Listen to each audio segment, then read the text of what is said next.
Hi, everyone. I'm very tickled to be here. Welcome again. Glad for the OTC and Scripps Ranch Theater. I hope you're going to enjoy today's presentation, celebration of improvisation. I'm going to decode a little bit of what I do on a day-to-day basis and hope that you find that enjoyable. I've got a few parlor tricks up my sleeve for you as well. So I'm going to play a little bit, though, just to get all of us loosened up slightly, if that's okay with you. All right? Let's get started.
So thanks to technology, I can pretty much be assured that although I have multiple cameras, I can actually look into this camera and I know you're actually looking at me. Now, the way I do that, obviously, is with some things that I don't even want to think about at this point, because just like when I improvise, there are things I do that I don't want to think about. But I'm going to decode a little bit of what I do, and I think it'll be kind of fun. So with the help of technology, I'm going to embed a little bit of my secret sauce before we get down to the nitty-gritty of how I improvise. You'll find the reading interesting, and hopefully it'll last about 5 or 6 minutes, but I'm going to let it stream for a minute. I'm going to play a little bit more, and then we'll talk about how I make my decisions when I'm creating something that hasn't been done before. I may take an existing song, but the way I'm playing it now, it'll never be played again because I can't do it again the same way. So, all right, here we go.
So I have a few foot pedals under my, whoops, I have a few foot pedals under my feet to allow me to control a few things. For instance, as long as I see green, I know the camera is on me now.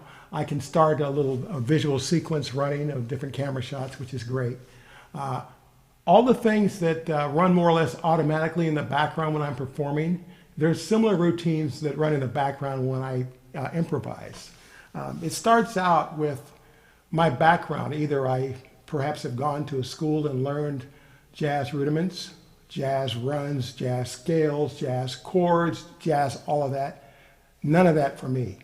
I did not have a formal jazz training. I more or less picked it up by osmosis. I started out playing jazz primarily on double bass, upright bass, and played that through through college in orchestra, and then I played electric bass in one of our, we call our lab band back over at Drake University. But I was not known as an improvising piano player so much. That was my major, and I was an instrumental major. So I learned a lot of the physical technique. Just like if you were a high jumper, you learn the rudiments and you learn to repeat those perfectly because you could get hurt if you don't do that. And classical music is a little bit like that.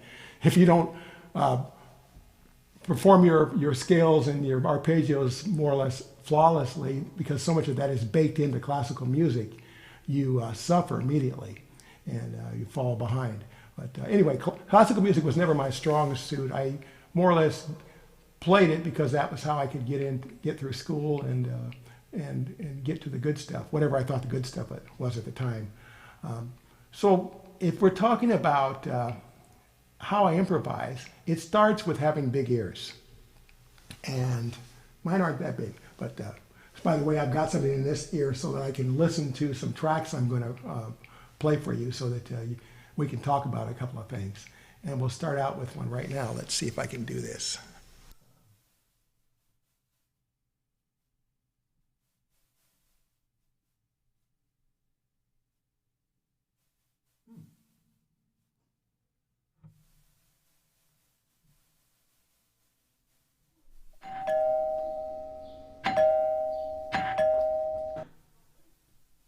So there it is.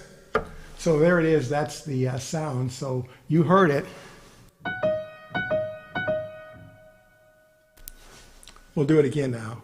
Let's see if I can get back here.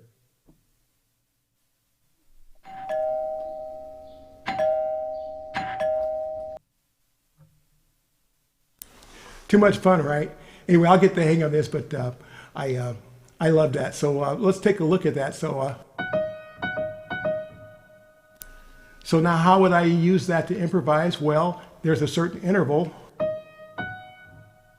That's a minor third if you want to get technical and math-wise on it. But I truly don't want to think about math when I'm improvising. But I will know how it makes me feel when I hear that interval. So let's see what I can come up with based on that. Now, some of the things I might do is I might reverse it.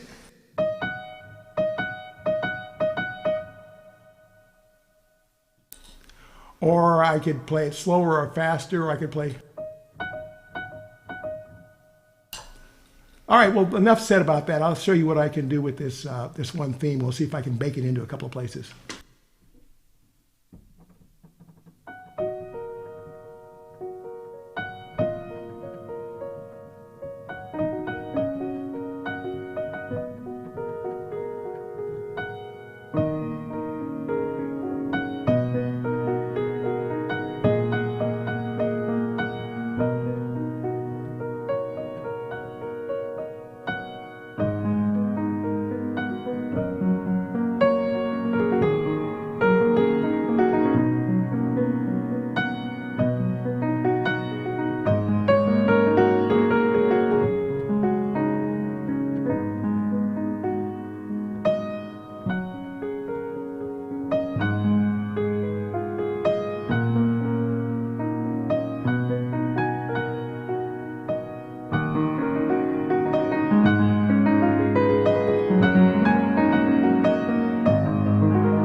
All right, so anyway, you got an idea how I've weaved a little bit of that into the melody. Just those two simple things, how that will change the direction. So as an improvising musician, whether it's a piece of classical music that I'm listening to that might have a snippet of something that's interesting to me, I can take that and incorporate it into a piece that already exists, or I can create a brand new piece based on that. One of my favorite improvisers was Johann Sebastian Bach. And had he lived today, he would have been a monstrous jazz musician because he had tremendous ears. He would say, "You, sir, you, madam, you, sir, you, madam, you. What is your first name?"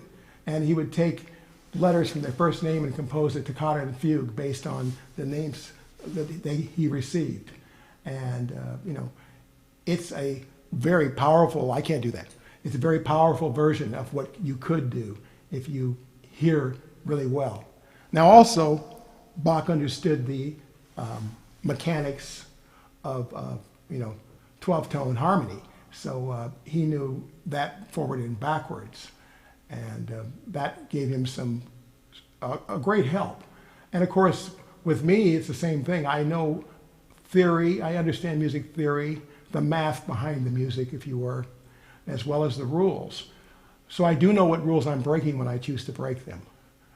As far as a jazz player, I know enough of the licks that I can fake it pretty well. People say, "Oh yeah, he played jazz."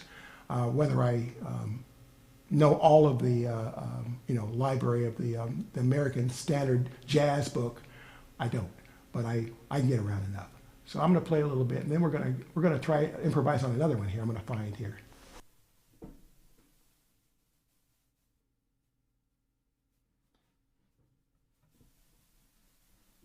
We used the doorbell. How about the dryer? I think that might be interesting.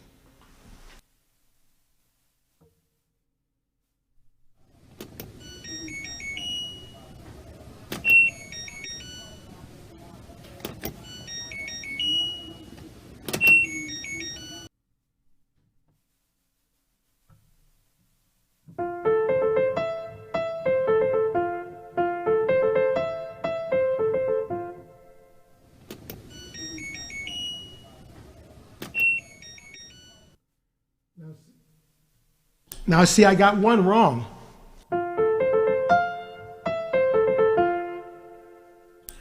So it takes a little bit of listening to your environment around you before you can get it sometimes.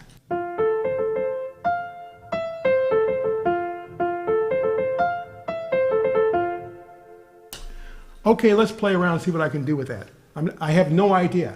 And one of the comforts of being an improvisational musician, when you're comfortable in your own skin, is it doesn't matter that you have no idea what you're going to do. I literally don't know what I'm going to do, but I have that in my head, so I'm going to see what I can come up with. We'll see.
Well, I think it's all working well. I'm, I'm hopeful that everybody is having a good time, and I'm going to continue to try to a little bit with the experiment. So we went to the dryer, and we had a doorbell.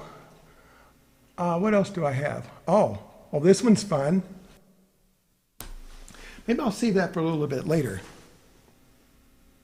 Yeah, yeah. I'll talk a little bit about, oops, make sure that's on camera one. I'm not getting any love here. Let me see. Are you still on camera one? Uh-oh. Hopefully we're still good to go. What I'm going to do real quick is I'm going to check my cell phone to make sure. Okay, I don't see any messages, so we're good. If anything is not working, you know how to reach me, Ted. All right, we'll keep going. We're going to do it like this.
So anyway, we're having a little bit of fun here.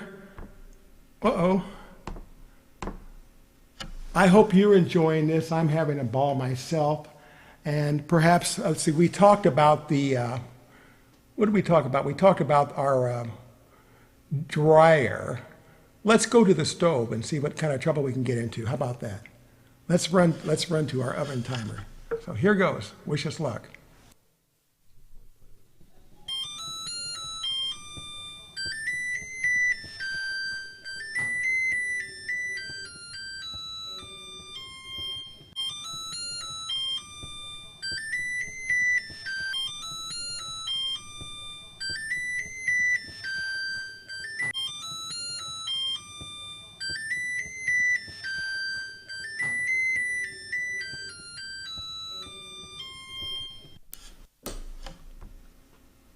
Now you might ask, why did I have it play over and over again? Well, that is a clue to how perhaps in times we memorize things. So I had little snippets.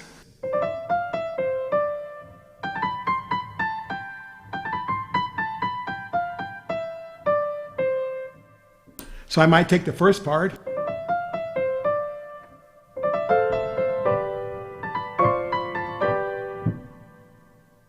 And perhaps I'd try to build something exclusively out of just the first part. But there's so much more to mine in this one.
So again, you get a little bit of an idea of my method behind my madness. I'm going to make sure that this is all still working right.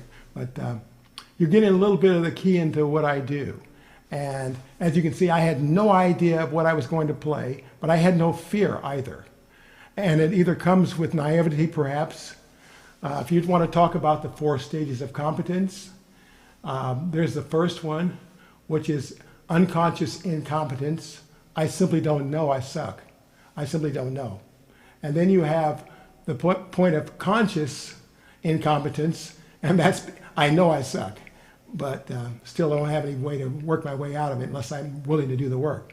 And then the third one is that I have conscious competence, where I think about it, I can do it, and pretty well, but I have to think about it. And then you get to the 4th stage, which is unconscious competence. And that's really where you want to be. You want to move from unconscious incompetence to unconscious competence. And that allows you to do everything that you normally would do. You drive your car, you don't think about steering wheel, brake. You do that, more or less. So you've done the work to get to all the things that you would normally repeat, and you're able to do those rather competently, so that now you can go on a drive and not really worry about the brake and the steering wheel. You just know you want to go somewhere. You could even decide to just get in your car and drive without a destination in mind. And that's what I do when I improvise. I'll get in the car sometimes and say, well, let's go up to Julian, but once we get up there, I don't really know where we're going to go. So we're just going to drive the streets and see what strikes our fancy.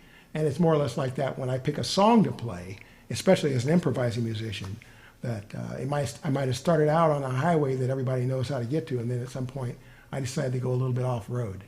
And it's pretty fun. I think I've got one more. This one, if I share this, I have to apologize because it's a little irritating, but so hopefully we'll get it done and out. But this one, this is one of my least favorite appliances in our home.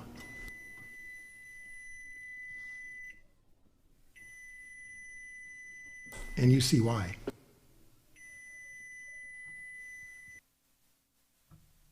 Right.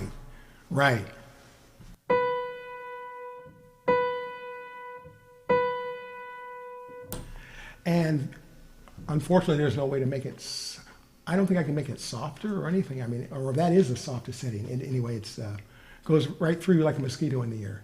But there are 3 notes. And you think, well, what can you do with just 3 notes? It's 3 of the same notes, no less. So let's see what we can come up with.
as it turns out, you can take something and a theme. Now, there's a lot I couldn't do because I didn't have a way to invert those three notes. You wouldn't tell if I was playing the second one first or the last one first, because that's one of the tricks I like to do is I like to take something and I'll invert it. I'll move it up an octave. I'll start with the second note or the third note in the sequence and unfold it that way.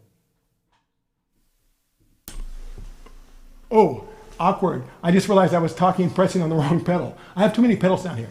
Anyway, I'll repeat what I said, but there's a lot that you can do with,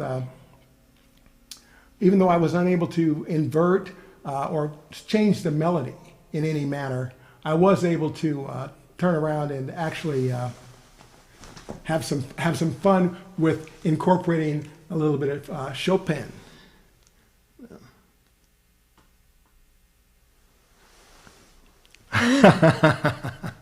Oh, good. Hi.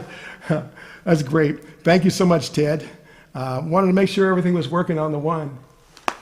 Except for operator error, once in a while. I'm going to have to figure out the layout. I've got these pedals down here, and some actually do things to the computer in the other room to cause like camera shots or things like that for me to start my musical sequences. But other than that, once I get my hands on the piano, I just like to take a little bit of a tour and do that. So some of the things we talked about that I do, and you know what? We might as well take this other thing away. Let's get to it. There. I took away the banner. That way you don't have to have that distracting banner going along the bottom. But gotta love technology. One of the things I truly enjoy is improvising, and I'm looking for it, and it's so far away I have to reach clear over here, so pardon me.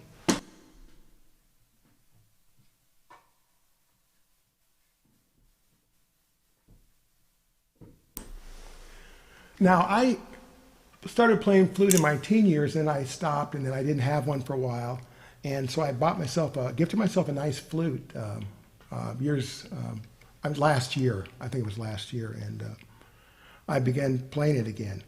And fortunately for you, I know that I'm only consciously competent on the flute.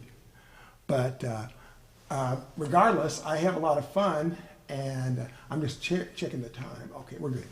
Anyway, I have a lot of fun, and I'm going to, let me see. I wonder if I could play one of those melodies that we did before. But let's not find one that's irritating.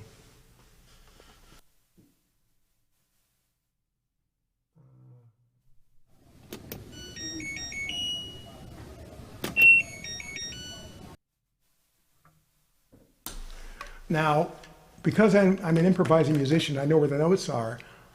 I wouldn't have to actually know what those notes are. Also, I was born with perfect pitch, but I think it's waned over the years. But so I heard that melody, and if I was in a jam session, a musician could play a lick, and I could play it back to them and improvise on it. And that's one of the things that you get your ears really good. So I've not until this very moment tried to play this on flute, but I know what the notes are. So.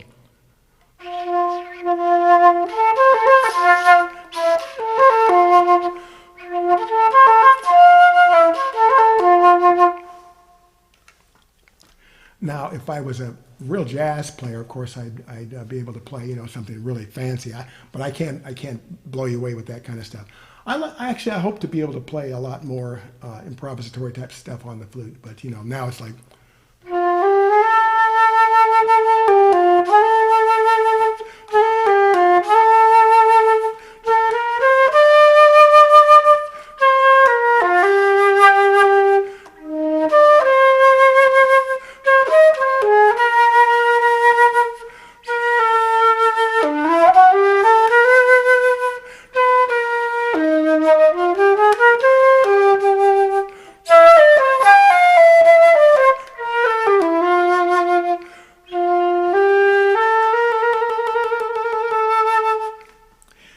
Yeah, anyway, I really enjoy all the instruments, and as I mentioned, I started actually on piano. No, actually I started on violin. Fiddle was my first instrument.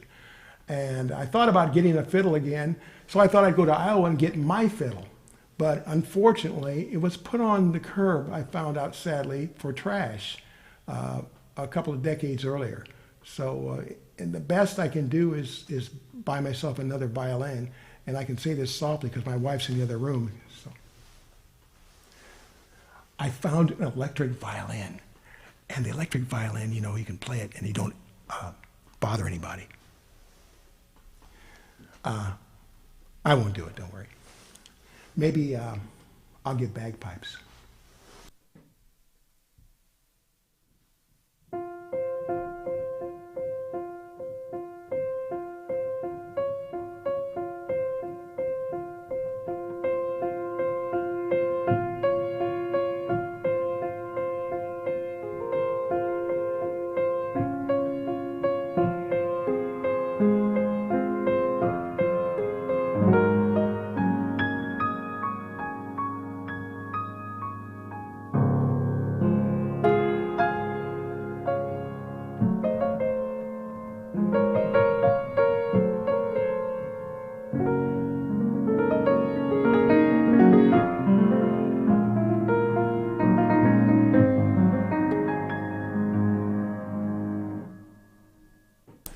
So I started out reading this piece of music and I was playing it as written. And then I went, everybody does that. I went, well, is there something I can do a little differently? So I started playing around. So I realized I just want to play an approximation of it. And then I'm going to improvise a little bit on this piece of music that everybody has heard. And most classical piano players play at some point in their life. But I thought I would goof off a little bit with you if you'll indulge me.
Now, I don't know what's going on with my second computer. I was going to show you a little bit of what I did. What I did with Claire de Lune is actually, I mimicked something that I had a class assignment in college. I made the, I guess it was a wise decision because I wanted to do it, and I'm glad I did it. But I dropped out of college in my, was it my sophomore year? Yeah, the second half of my sophomore year. And the reason I did that is I convinced my parents that I wanted to tour with a rock band, top 40 band as they called them back then. And I promised, and here's the deal, that I would graduate on time. And I'm glad I did. Obviously after I toured with the band for a semester, I went back to summer school and I took summer school classes and then doubled up hours in my junior year. Had to take both junior counterpoint and my second half of theory that I had missed, music theory. And it was pretty ugly. But I survived it and got out with decent grades and graduated. In that ceremony, I graduated with my mother. My mother graduated with a degree in education, special education emphasis, and I graduated with a music education degree, instrumental emphasis. And to the life of me, can't go back and redo. I did not take a picture of my mom and I in our caps and gowns. That's one of those things that you go, what in the world were you thinking? But all I can tell you is I didn't do it. Oh, wait a minute. I had to fix something here. I didn't realize that was roving off, so you're looking at my feet while I'm talking to you. That's okay. Oh, no, I have the pretty plain shoes on today. Anyway, with that being said, I'd like to play a little bit more for you if that's all right, and we'll keep it going. So you get an idea of how I improvise. Anyway, the story I was telling you about Debussy and the piece of music is I wrote out the chords, and I had that as an assignment in college. I had to write out the chords of Wagner, Tristan and Isolde. I had to write out beat by beat what the relative chords are. Use numerical descriptions, and it turned out to be a real bear. But I smiled when I thought about it. When I pulled up the Clair de Lune, I went, "Oh, this is easy," and I wrote out the chords that I wanted to use to improvise on. And the same thing I did with the Chopin piece you heard before, as I wrote out the harmonic structure, so that I'd know where to walk around in it. All right, well, that's enough. Enough John. Let's start some more Pon.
Now I have a timer set, so if that timer goes off, I apologize. But we're gonna go. And you've heard the timer before, so you'll recognize it if it gets right in the middle. If it gets right in the middle of my flute.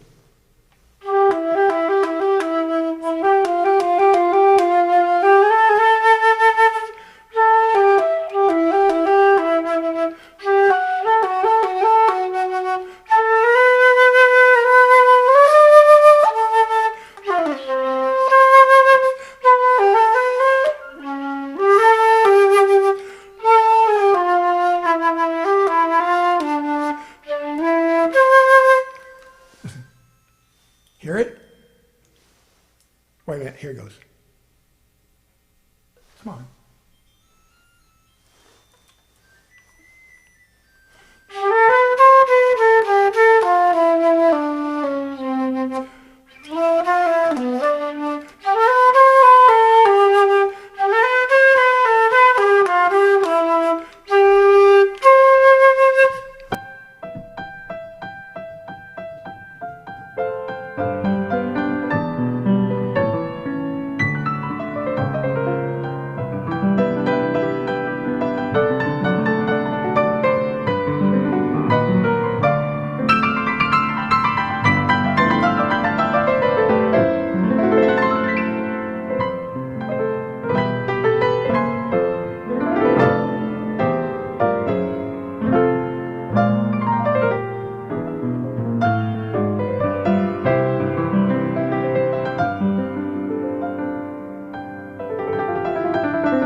I just want to thank you all for a wonderful experience. Hope you enjoyed this.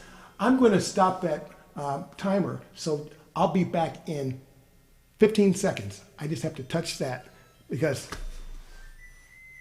you hear that?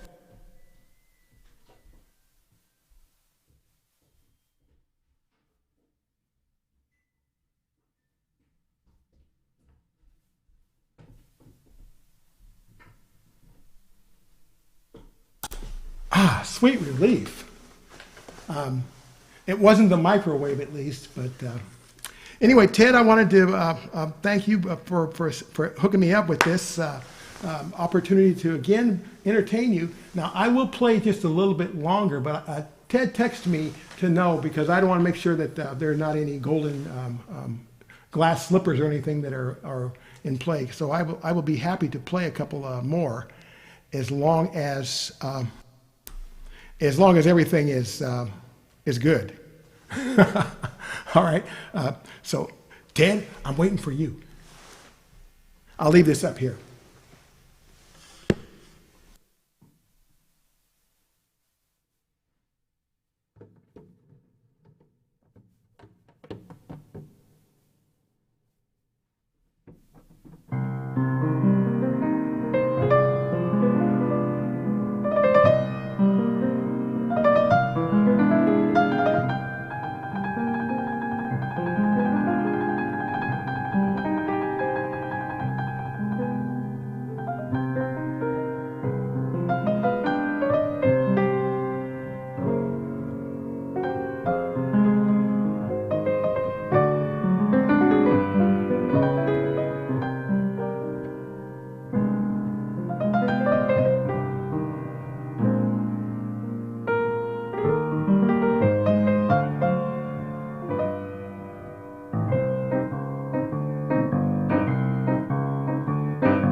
Anyway, it's an honor and a privilege to be able to offer you some music. I'm glad you were able to join me in our living room. I'll give you a little bit of information that probably is not generally known, but today is my wife and I's 22nd anniversary. So her husband, I didn't forget. I just put it on another part of the calendar, and those things are happening. But 22 years, we're going to be fine. Oh, I'm going to show you something.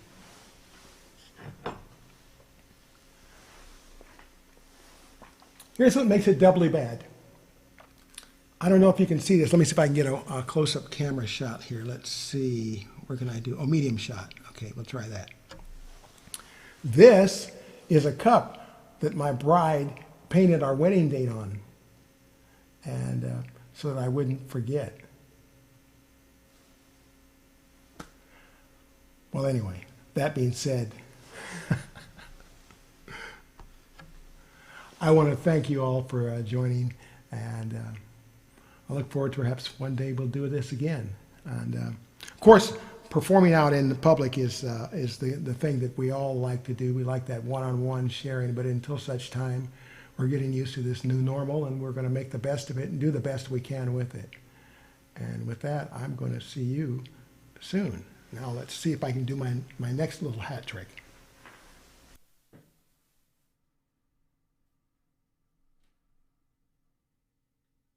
Maybe I can't. Oh yeah, go here, do this, and then I may have to actually go into the other room because, as you can see, I'm struggling to find where I put it. But I had a wonderful. Oh, here we go. Anyway, thank you so much, and I will see you another time.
Yes, I'm actually in the room trying to find it right now. It was supposed to come on. I thought I trained it to come on, and something happened and it didn't come on.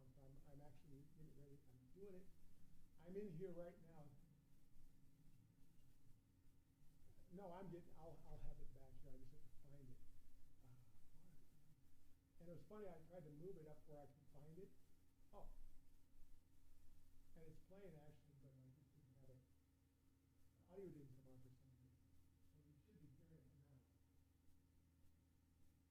We don't even hear it.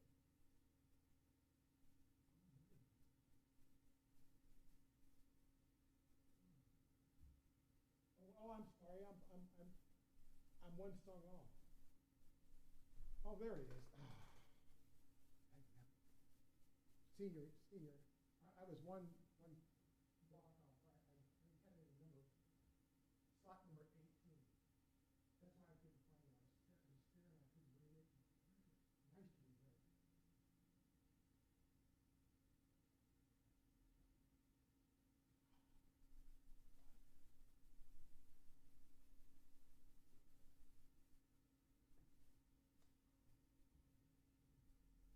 me see what happened. This should be playing right now.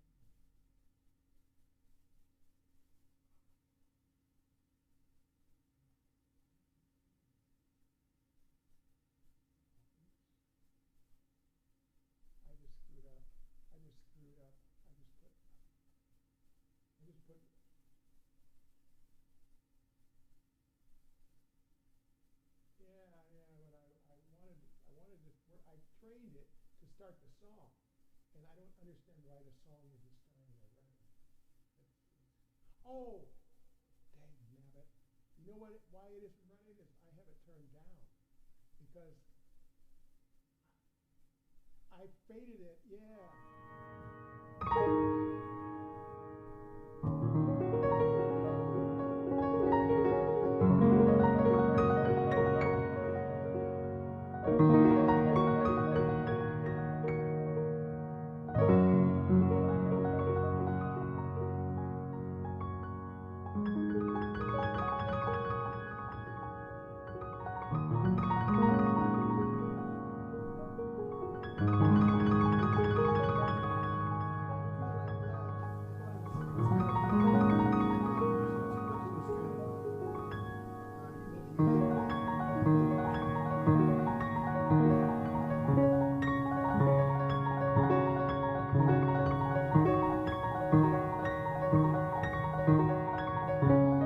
yeah, I'll show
you.